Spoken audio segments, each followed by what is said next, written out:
అందరికీ నమస్కారం. ఈరోజు నాగర్ కర్నూల్ హాస్పిటల్లో 10 రోజుల క్రితం జరిగిన ఈశ్వరమ్మ మీద జరిగిన అఘాయిత్యం,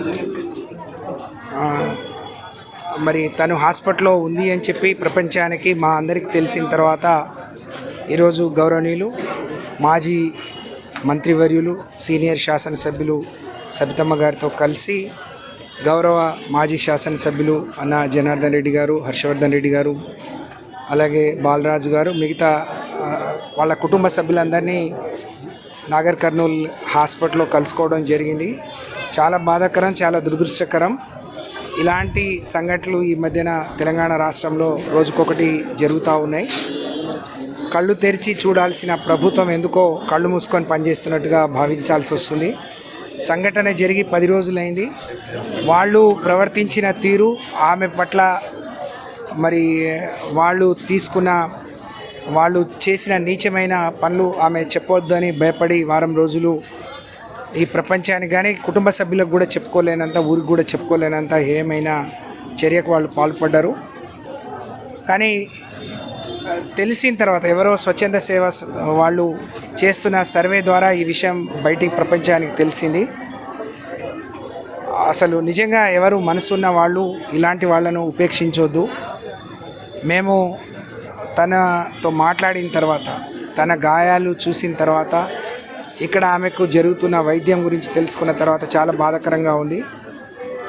నిన్న మా స్థానిక నాయకులందరూ కూడా హైదరాబాద్లో ఒక మీడియా సమావేశంలో తనకేం కావాలో కొన్ని డిమాండ్లు ప్రభుత్వం దృష్టికి తీసుకొచ్చాం. నిన్న మేము మాట్లాడిన తర్వాత గౌరవ మంత్రివర్యులు కూడా, స్థానిక మంత్రివర్యులు కూడా వచ్చిపోయినట్టు తెలిసింది.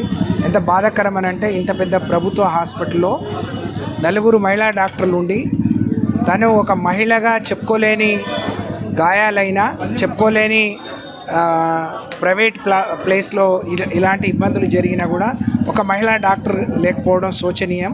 ఒక మంత్రి వచ్చిన తర్వాత కూడా కలెక్టర్లను, అధికారులను పురమాయించి ఆ డాక్టర్ ఇక్కడ ఉండేటట్టు, తనకు సరియైన రీతిలో వైద్యం జరిగేటట్టు చర్యలు తీసుకోకపోవడం చాలా శోచనీయం, దురదృష్టకరం.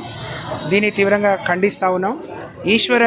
ఈశ్వరమ్మ మీద జరిగిన ఎంత అమాయకురాలంటే, ఒక ఆదివాసీ బిడ్డ నిజంగా రెక్కాడితే కానీ డొక్కాడని తన భూములను గుంజుకొని తన మీద మరి అఘాయిత్యానికి పాల్పడటం అని అంటే సభ్య సమాజం నిజంగా తల వంచుకోవాల్సిన విధంగా చర్యకు వాళ్ళు పూనుకున్నారు.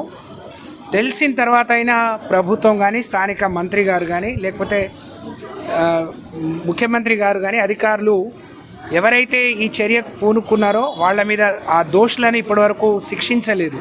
ఒకళ్ళిద్దరూ వాళ్ళు లొంగిపోయారు. స్వయంగా బాధితురాలు పేర్లతో సహా చెప్పినా వాళ్ళ మీద ఇప్పటివరకు కేసు కాలేదు, వాళ్ళను అరెస్ట్ చేయలేదు. పోలీస్ అధికారులు నిజంగా ప్రేక్షక పాత్ర వహిస్తున్నారు. ఇది చాలా శోచనీయం. ఇప్పుడే డిఎస్పీ గారితో గౌరవ మాజీ మంత్రివర్యులు మాట్లాడారు. మేము ఈ విషయాన్ని డీజీపీ గారికి, సిఎస్ గారికి తీసుకెళ్ళి కూడా చెప్తాము. వెంటనే దోషులను అరెస్ట్ చేయాలి, కఠినంగా శిక్షించాలి. ఆ అమ్మాయి పేర్లు చెప్పి నేను చెప్తాను కానీ వాళ్ళందరూ ఆ దోషులను సపోర్ట్ చేస్తున్నారు. నేను శివ అని చెప్తే శివమ్మ అని ఒక మహిళా పేరు పెట్టుకున్నారు. నా మీద ఎవరు ఈ ఘాతకానికి పాల్పడ్డారో నేను చెప్పినా కూడా, నోటితో చెప్పినా మరి వాళ్ళు చర్యలు తీసుకోవట్లేరని బాధపడుతుంది. ఇంతకంటే దురదృష్టం, ఇంతకంటే అన్యాయం ఇంకోటి ఉండదు. కాబట్టి మేము పార్టీ పరంగా మా నాయకులందరూ కలిసి తన కుటుంబానికి కొంత సహాయం చేశాము. ప్రభుత్వాన్ని డిమాండ్ చేస్తాం. ఫస్ట్ ఏమో ఆ కుటుంబానికి అండగా పోలీసులు కానీ, ప్రజాప్రతినిధులు కానీ మేము ఉన్నాము అనే నమ్మకాన్ని, విశ్వాసాన్ని, సమాజంలో అందరితో కలిసి ఒక ధైర్యాన్ని, నమ్మకాన్ని, విశ్వాసాన్ని ఇవ్వాలని చెప్పి కోరుతా ఉన్నాం. అలాగే ఆ బాధితురాలికి సరియైన వైద్యం సకాలంలో జరగాలి. అవసరమైతే ఎక్కడైనా ప్రైవేట్, కార్పొరేట్ హాస్పిటల్లో, ఎందుకంటే రేపు ఆమె బాడీలో ఇన్ఫెక్షన్ ఉంది, అది ఇంకా ఎక్కువైతే ఆమె ప్రాణానికి కూడా ప్రమాదం. ఆమెకి ఇప్పటికీ ఫీవర్ ఉంది. పొద్దున నర్సులు బాధపడుతున్నారు.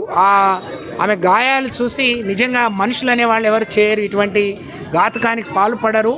అలా చేశారు. ఒక తల్లికి పుట్టిన పిల్లలైతే, మరి వాళ్ళకు కూడా ఆడపిల్లలు ఉంటే నిజంగా సిగ్గుతో తల వంచుకోవాలి. అలాంటి పని చేశారు. మీరు సరి అయిన వైద్యం ఇప్పియండి అని చెప్పి వాళ్ళే చెప్తున్నారు. కాబట్టి మేము కలెక్టర్ గారితో ఇక్కడే మాట్లాడాం. డీజీపీ గారి సిఎస్ గారికి కూడా చెప్తాం. ఆమెను మంచి హాస్పిటల్లో మంచి ట్రీట్మెంట్ అందించే విధంగా చర్యలు తీసుకోవాలి. అలాగే ఆ కుటుంబాన్ని అన్ని రకాలుగా 3 పిల్లలు ఉన్నారు. ఆమెకు 26 ఏళ్ళు. భర్త కూడా భయపెడుతున్నాడు. ముందు రోజు చెప్పిన పేర్లు చెప్పడానికి వణికిపోతూ ఉన్నాడు. మేము చెప్తాము, కేసు పెట్టి వెంటనే బయటికి పంపిస్తారు. మా ఊర్లో మమ్మల్ని బతకనియరు. వాళ్ళు ఇప్పటికే 2-3 సార్లు కొట్టబోతే నేను తప్పించుకొని పారిపోయాను. కానీ ఆఖరికి వాళ్ళ చేతిలో చిక్కి ఈ పరిస్థితి వచ్చింది. నేను బతుకుతానో సస్తానో అని చెప్పి భయపడుతున్నారు. కాబట్టి వెంటనే వాళ్ళను అరెస్ట్ చేయాలి. వాళ్ళకు నమ్మకాన్ని కల్పించాలి. ఆమెకు మంచి వైద్యం అందించాలి. అలాగే ఆ కుటుంబాన్ని అన్ని రకాలుగా, ఆ 3 పిల్లల్ని, భర్తను, ఆమెను ఆదుకోవటానికి అన్ని రకాలుగా ప్రభుత్వం ముందుకు రావాలి అని చెప్పి నిన్న మా పార్టీ డిమాండ్ చేసినట్టు 50 లక్షలు అందియాలి. అలాగే ఆమె భూమి, అది ఆమె జాగా. ఒక గిరిజనుల భూములు ఇంకెవరు తీసుకోవడానికి హక్కు ఉండదు. కాబట్టి ఆ భూములన్నీ వాడు చేసుకునేవాడు, బతకడానికి వచ్చినోడు వీళ్ళని చంపడానికి ప్రయత్నం చేయడం చాలా బాధాకరం. కాబట్టి వెంటనే ఆ భూములు తిరిగి వీళ్ళకి ఇచ్చేయాలి. దానికి స్థానికంగా మా హర్షవర్ధన్ రెడ్డి గారు కానీ స్థానిక నాయకులు ఆ బాధ్యత తీసుకుంటారు. ఆ విధంగా జరగకుంటే అవసరమైతే ఈ ఉద్యమిస్తాం, తీవ్రతరం చేస్తాం.